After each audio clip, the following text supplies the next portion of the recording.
સર્વે વૈષ્ણવોને મારા જય શ્રી કૃષ્ણ. આપ સર્વેનું મારી ચેનલમાં સ્વાગત છે.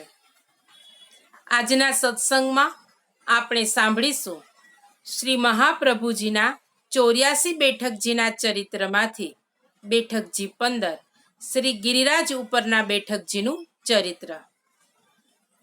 મારી ચેનલમાં જો કોઈ નવા હોય તો મારી ચેનલને સબસ્ક્રાઈબ કરજો અને આ વિડીયો લાઈક અને શેર કરજો, જેથી કરી અન્ય વૈષ્ણવો પણ સત્સંગનો લાભ પ્રાપ્ત કરી શકે.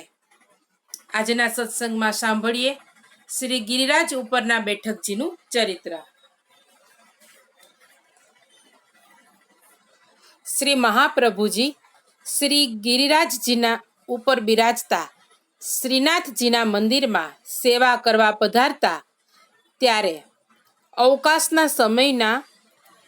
અવકાશનો સમય હોય ત્યારે મંદિરના દક્ષિણ ભાગમાં આવેલા એક ચોતરા ઉપર બિરાજતા અને ત્યાં શ્રીમદ ભાગવતનું પારાયણ કરતા.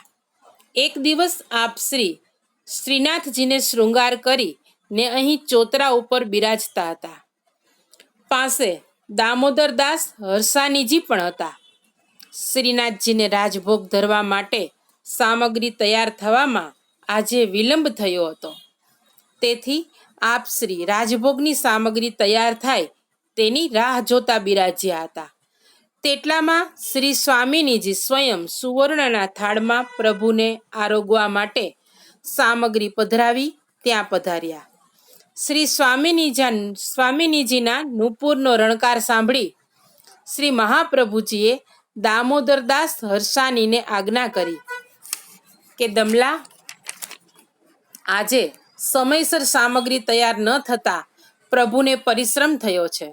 તેથી શ્રી સ્વામિનીજી પ્રભુને આરોગવા માટે સ્વયં પરિશ્રમ લઈને પધાર્યા છે. આમ આજે બંને સ્વરૂપોને આપણા કારણે પરિશ્રમ થયો છે.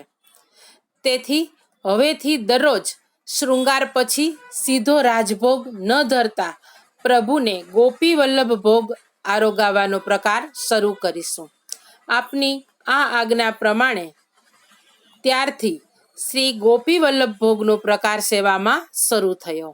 આ પ્રકાર મંદિરોમાં યોજવામાં આવે છે, એટલે કે મંદિરોમાં થાય છે, પરંતુ વૈષ્ણવોના ત્યાં તે પ્રકાર હોતો નથી. વૈષ્ણવોના ઘરે આ પ્રકાર થતો નથી. આમ અહીં પ્રબોધિની એકાદશી સુધી બિરાજી પછી ગિરિરાજજીની પરિક્રમા કરી આપ શ્રી વ્રજ યાત્રા કરવા આગળ પધાર્યા. આજે શ્રી ગિરિરાજજીની ઉપર શ્રીનાથજીનું મંદિર જીર્ણ સ્થિતિમાં છે. ત્યાં જવું હોય તો શ્રી વલ્લભકુળની આજ્ઞા લઈને જઈ શકાય છે. આજનો સત્સંગ અહીં પૂર્ણ કરીએ છીએ. સર્વે વૈષ્ણવોને મારા જય શ્રી કૃષ્ણ. શ્રી વલ્લભાધીશ કી જય.